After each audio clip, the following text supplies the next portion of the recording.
Good morning, student. Yesterday I discussed with you molecular orbital theory and different type of orbitals, bonding molecular orbital and anti-bonding molecular orbital. Now today I will start conditions for combination of anti-atomic orbitals. As we know that when atomic orbital combine to each other form the molecular orbital. Okay.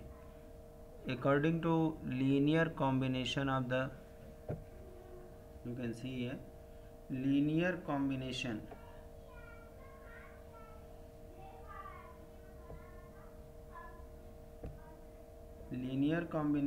of atomic orbitals, we will see here.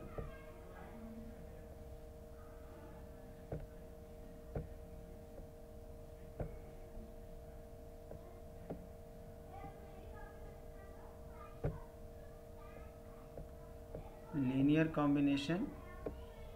combination of atomic orbitals,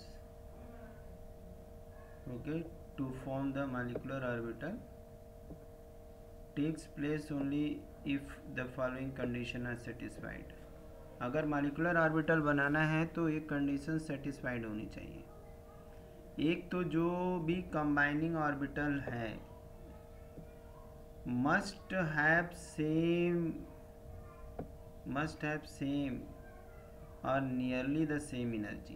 पहले तो energy same होनी चाहिए, यानी 1s orbital के साथ करेगा overlap, मगर 1s 2s के साथ नहीं करेगा. 2s ऑर्बिटल 2s के साथ कर सकता है, लेकिन 2s ऑर्बिटल 1s के साथ नहीं करेगा क्योंकि दोनों की एनर्जी बराबर नहीं है. नेक्स्ट जो हमारा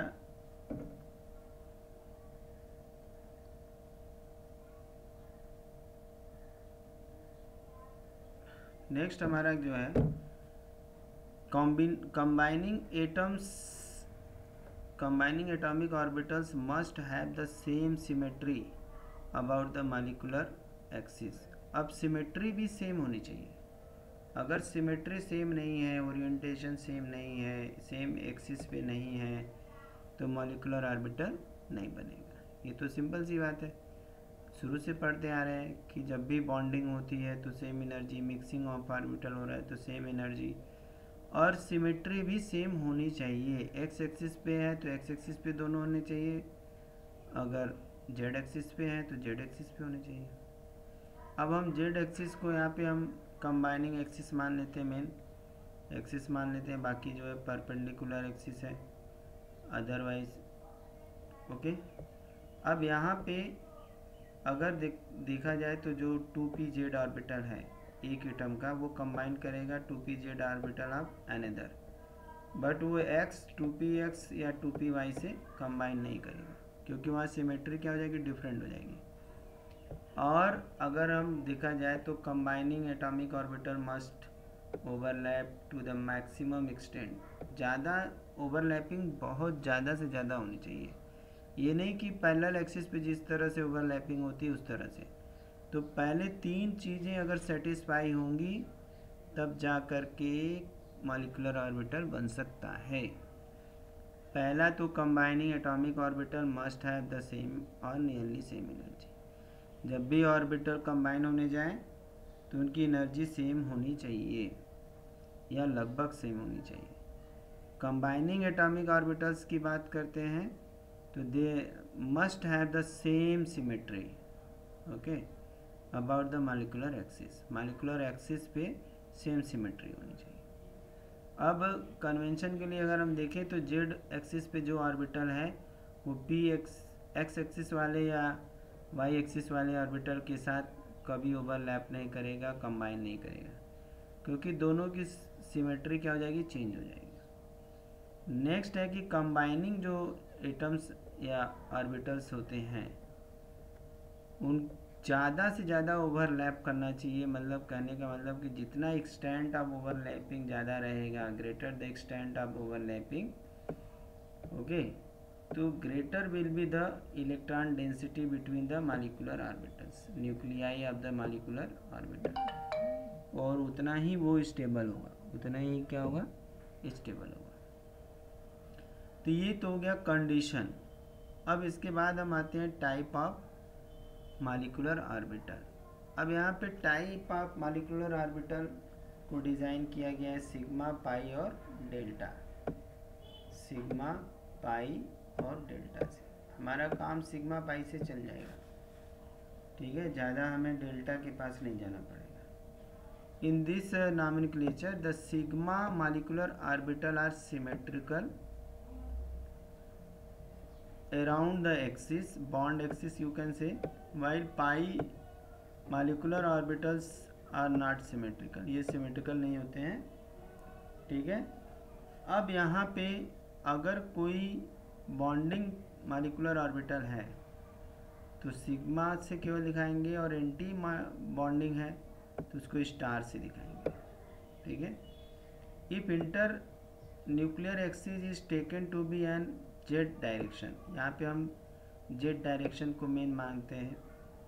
it can be seen that linear combination of 2pz orbital of 2 atoms produce 2 sigma molecular orbital.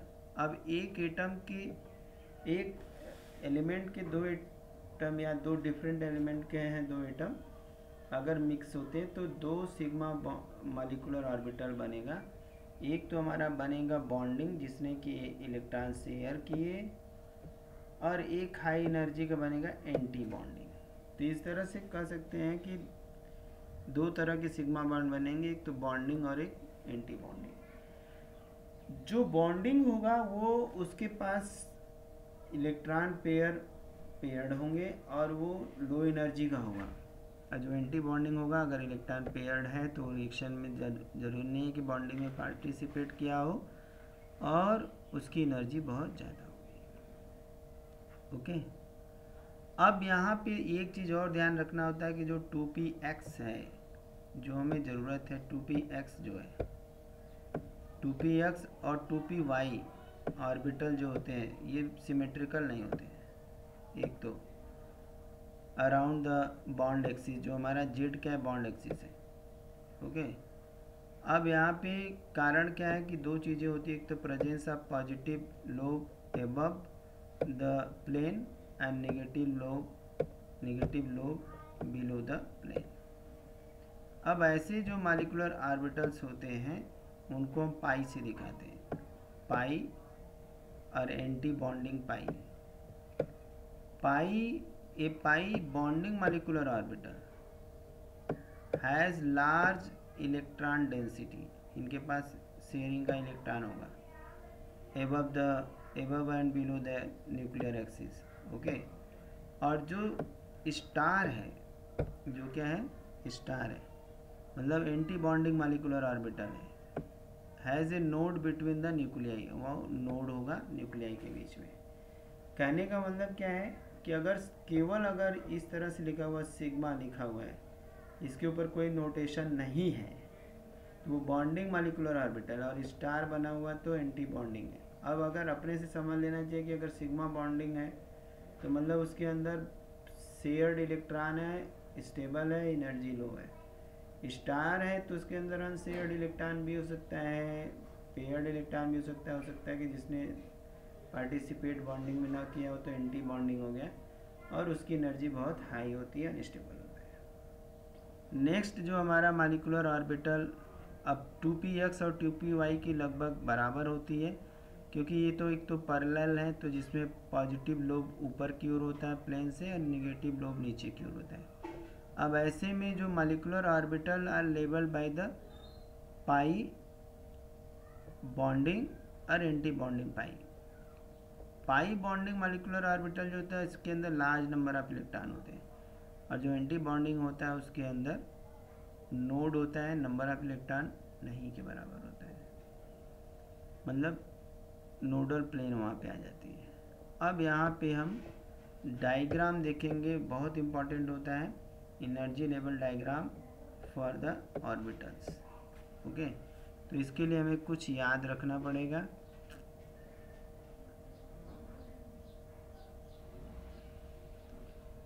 जैसे यहाँ पे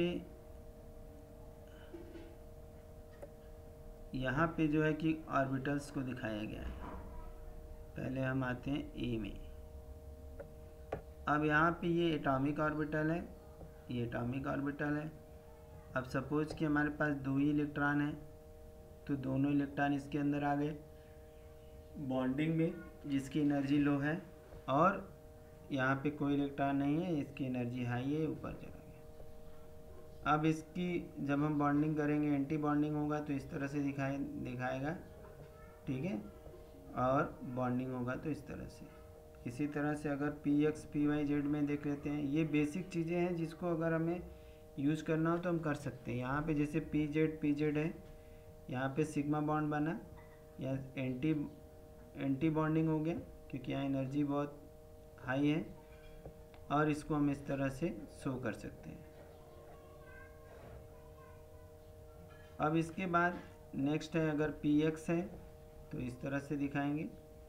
ओके, अब हमें याद रखना पड़ेगा ये कि जो हमारा एंटी बॉन्डिंग ऑर्बिटल है, एंटी बॉन्डिंग मॉलिक्यूलर ऑर्बिटल्स, उनको हम इस तरह से दिखाते हैं ऐसे, और जो बॉन्डिंग मॉलिक्यूलर ऑर्बिटल है उसे हम इस तरह से दिखाते हैं। Okay, energy level molecular determined by the experimentally spectro energy level of these molecular orbitals have been determined by spectroscopic data of homonuclear diatomic molecules। ठीक है, ये जो एनर्जी इनके डिफाइन की गई है बॉन्डिंग एंटी बॉन्डिंग में, वो स्पेक्ट्रोस्कोपिक डाटा से किया गया है होमोन्यूक्लियर के लिए। अब इंक्रीजिंग ऑर्डर ऑफ एनर्जी हमें पता होनी चाहिए, जैसे O2 F2 देख रहे हैं, ये बहुत इंपॉर्टेंट, इन दोनों में से कोई एक पूछ सकता है एग्जाम में, ठीक है।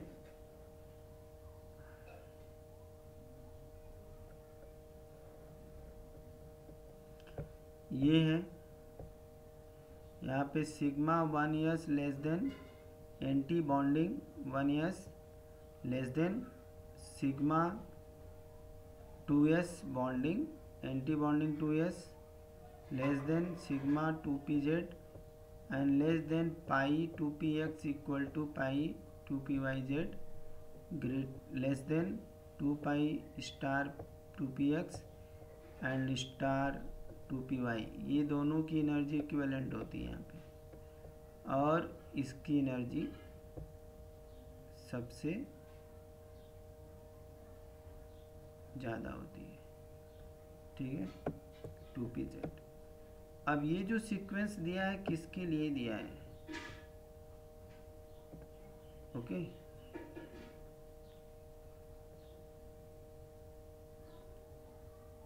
Correct for the remaining molecules lithium Li2 Be B2 C2 N2। ये जो है not correct for the remaining molecules, and it has been observed experimentally that molecules such as the B2 C2 N2, इनके लिए जो energy level है उसका formula ये है, ठीक है। अब यहाँ पे हम डिफरेंस क्या दिखाई दे रहा है, डिफरेंस क्या है, यहाँ से हम देखते हैं sigma 1s anti bonding 1s sigma bonding s 2s anti bonding 2s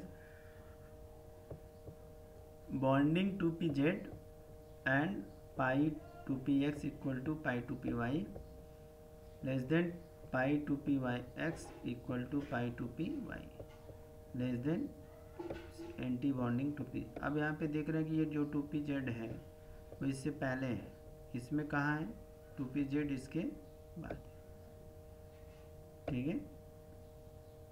तो नाइट्रोजन के बाद के लिए है और वो नाइट्रोजन से पहले के लिए। अब यहाँ पे जो एनर्जी ऑफ 2pz मॉलिक्यूल है, energy of 2pz molecular orbital is higher than that of the pi 2px and 2py molecules. Okay, अब यहाँ पे जो इलेक्ट्रॉनिक कन्फिग्रेशन और मॉलिक्यूलर बिहेवियर है, इससे हमें क्या पता लगता है? ठीक है।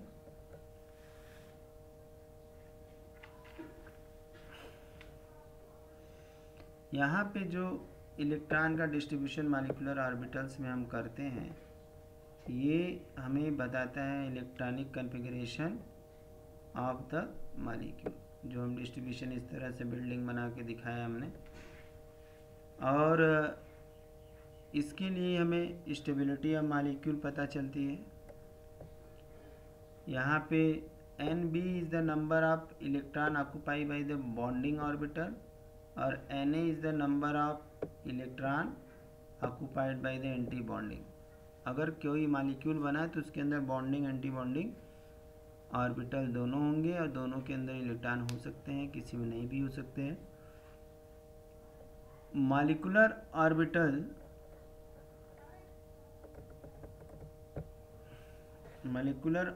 Orbital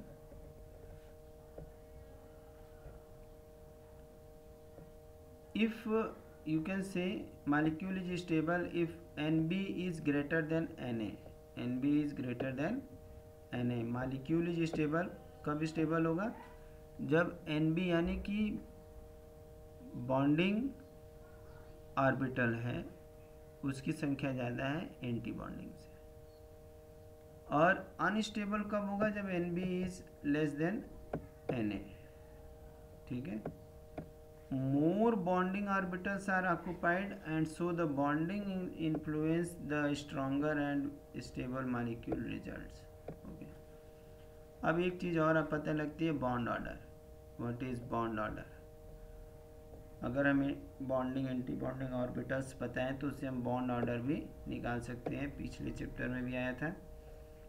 1/2 of the difference between the number of electrons present in the bonding and the anti-bonding orbitals। bonding anti-bonding orbitals के नंबर को अगर सब्ट्रैक्ट करके 2 से डिवाइड कर देंगे तो बॉन्ड ऑर्डर आ जाएगा। नेक्स्ट हम आते हैं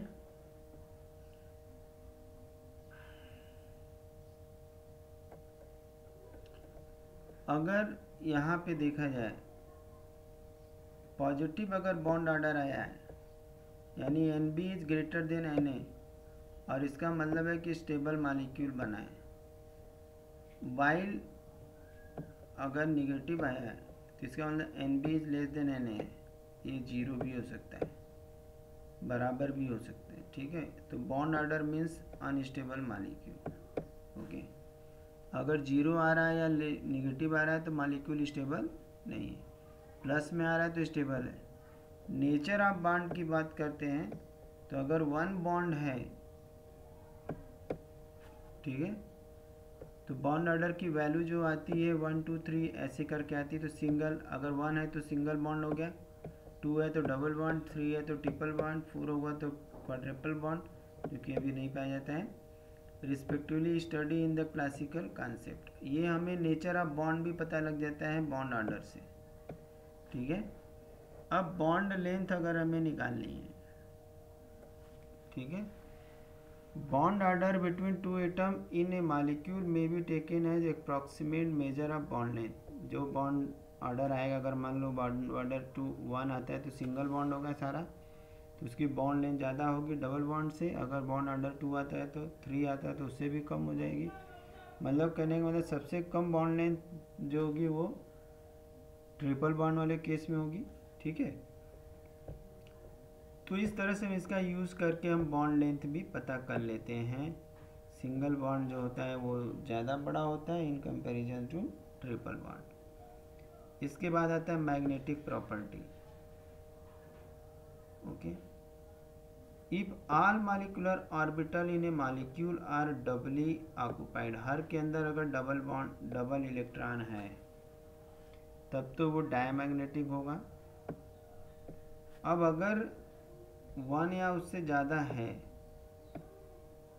सिंगली ऑक्यूपाइड है, अकेले है, ठीक है, इट इज़ पैरामैग्नेटिक। ये क्या होगा? पैरामैग्नेटिक होगा, ठीक है, पैरामैग्नेटिक। और इसका एग्जाम्पल हो जाएगा O2।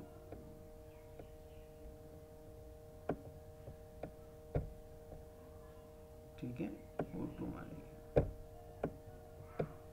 नेक्स्ट अब हम आते हैं, ये आई थिंक समझ में आ गया होगा कि stability of molecule, bond order, bond length and magnetic nature हमें पता लगता है।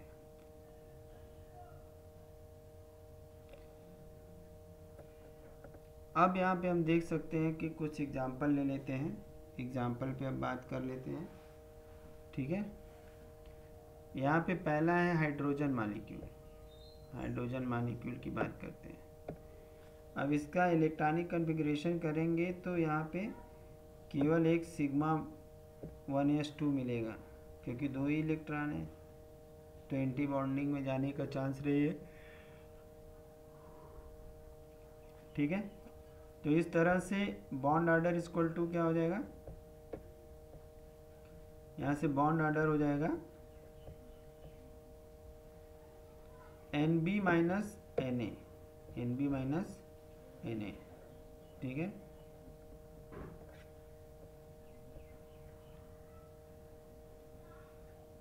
यहाँ पे तो हमने देखा था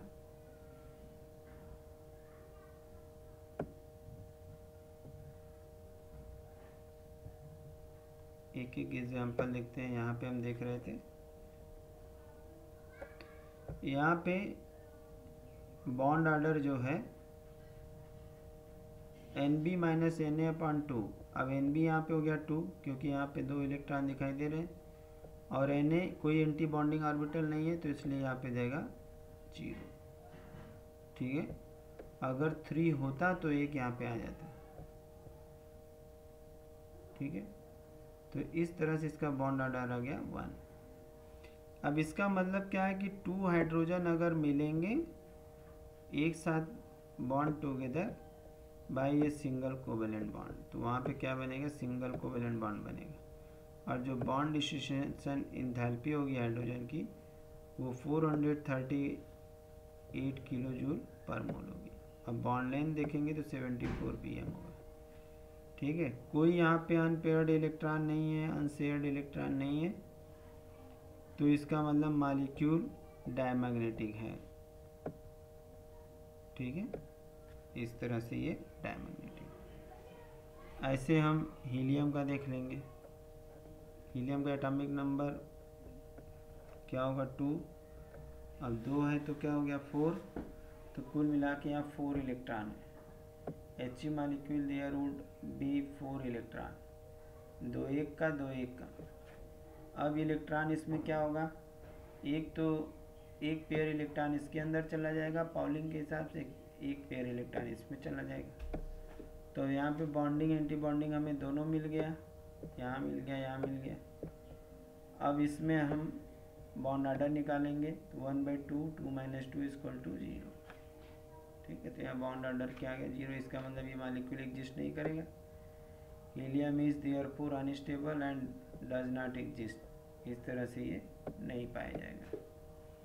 Be2 में भी हम निकाल के देख लेंगे, Be2 भी नहीं एग्जिस्ट करता है, क्योंकि यहाँ पे देखा जाए तो 2 2 4 हो गए बॉन्डिंग, 2 और 2 हो गए एंटी बॉन्डिंग। तो दोनों को घटाएंगे जोड़ करके, और यहाँ से इसको जो बॉन्डिंग ऑर्बिटल्स हैं 2, ये वाले और ये वाले, इनको जोड़ लेंगे, तो 4 - 4 = 0 आ गया। इसका मतलब ये भी एग्जिस्ट नहीं करेगा, ये भी एग्जिस्ट नहीं करेगा। नेक्स्ट लिथियम मॉलिक्यूल का देख सकते हैं, सेम यहाँ पे एटॉमिक नंबर कितना हो गया, वहाँ पे कुल 3 हो गया, तो 3 का मतलब हो गया कि 6 इलेक्ट्रॉन हो जाएंगे L2 में, लिथियम में। अब 6 इलेक्ट्रॉन में क्या क्या क्या डिस्ट्रीब्यूट करेंगे, यहाँ पे 1s2 एंड 2s2। ये 1s2 जो है क्या है, एंटी बॉन्डिंग है, तो यहाँ से 2 और +2,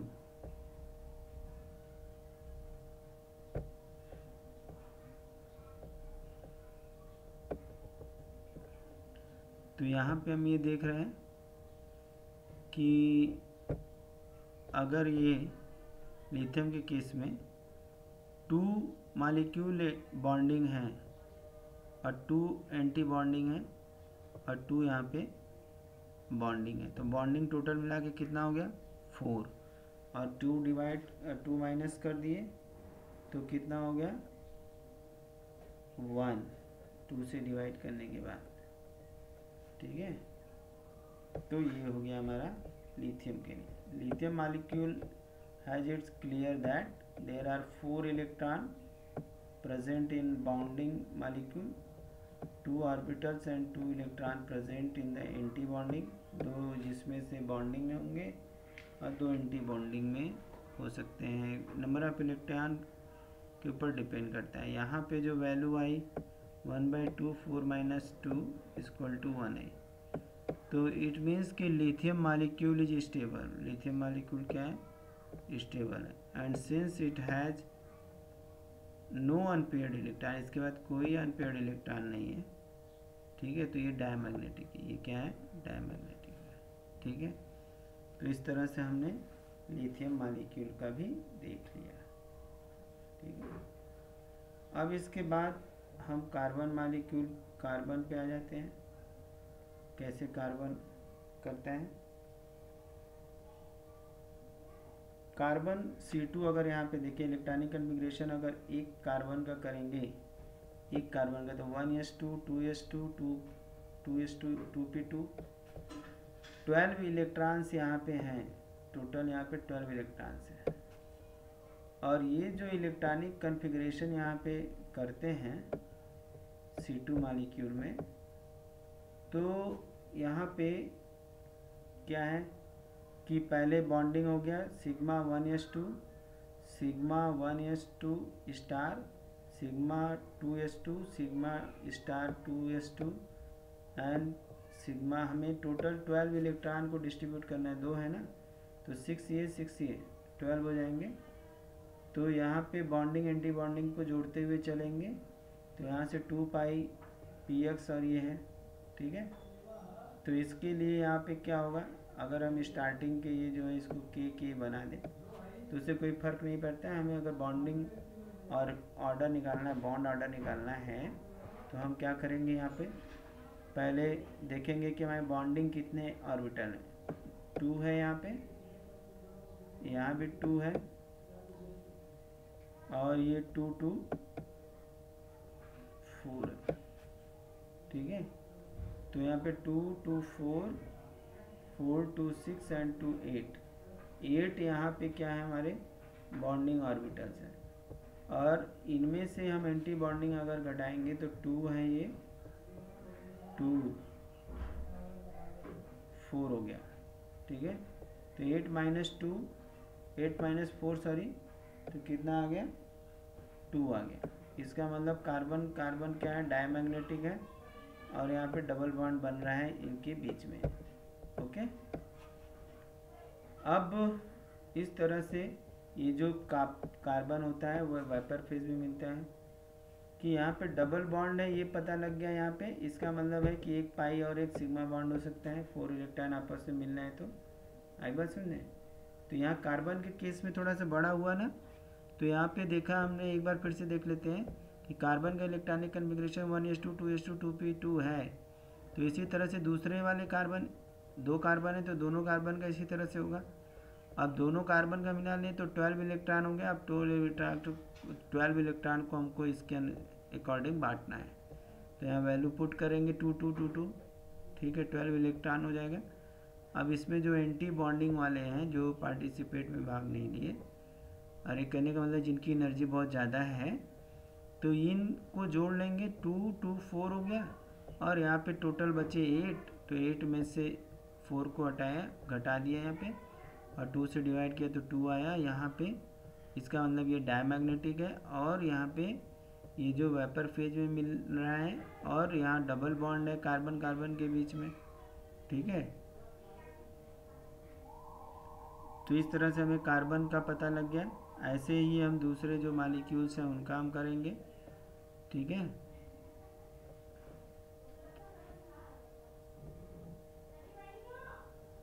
नेक्स्ट हमारा है ऑक्सीजन मॉलिक्यूल, इसको देख लेते हैं। ऑक्सीजन मॉलिक्यूल, ठीक है। अब इस ऑक्सीजन मॉलिक्यूल में O2, ओके। अब यहाँ पे कॉन्फ़िगरेशन अगर ऑक्सीजन का देखा जाए तो 1s2 2s2 2p4 है, यानी कुल मिलाकर के कितने 8 इलेक्ट्रॉन हैं, और 8 इलेक्ट्रॉन दूसरे का मिला लेंगे तो कितना हो जाएगा, 16 हो जाएगा। अब 16 का हमें इलेक्ट्रॉनिक कॉन्फ़िगरेशन करना है, तो यहाँ पे सिग्मा बॉन्डिंग 2s है, सिग्मा एंटी बॉन्डिंग 1s है, सॉरी ये 1s सिग्मा बॉन्डिंग है, 2 इलेक्ट्रॉन है, यहाँ पे 2 सिग्मा एंटी बॉन्डिंग 1s है, 2s, ठीक है। फिर एंटी बॉन्डिंग, फिर बॉन्डिंग, ठीक। फिर उसके बाद यहाँ से px py है, ठीक है। फिर एंटी बॉन्डिंग है। अब यहाँ से इसको अगर हमें बॉन्ड ऑर्डर निकालना है, बॉन्ड लेंथ निकालना है, कुछ पता करना है, तो यहाँ से बॉन्ड ऑर्डर अगर हम निकालेंगे तो क्या होगा देखिए। तो यहाँ पे बॉन्डिंग कितने हो गए, 2 2 4 4 2 6 6 एंड 4 10। अब एंटी बॉन्डिंग की बात करते हैं तो 2 2 4, ओके, एंड 4 एंड 2 हियर 6, ठीक है। अब 10 - 6 कर दिया हमने, यहाँ पे कितना हो गया, 10 - 6 अपॉन 2 कर दिए, तो यहाँ बॉन्ड ऑर्डर आ गया 2, यानी यहाँ पे ऑक्सीजन के बीच में डबल बॉन्ड है, ठीक है। और चूँकि अब यहाँ पे एक चीज़ इलेक्ट्रॉनिक कॉन्फ़िगरेशन से पता लगाएंगे कि पैरामैग्नेटिक है कि डायमैग्नेटिक है। अब यहाँ पे देखेंगे तो ये अनपेयर्ड इलेक्ट्रॉन है 2 ऑर्बिटल में, तो ये पैरामैग्नेटिक होगा, डबल बॉन्ड होगा, ठीक है। यहाँ पे O2 molecule should be paramagnetic, a prediction that corresponding the experimental observation से भी हमें पता लगता है कि ऑक्सीजन क्या होता है, पैरामैग्नेटिक होता है। आई बात समझे, ऑक्सीजन हमारा पैरामैग्नेटिक होता है, ठीक है। तो इस तरह से हमने सबका देख लिया। अब आप लोग अपने से बनाइए, F2 का बनाइए, ठीक है। आज के लिए इतना ही। Thank you for watching video.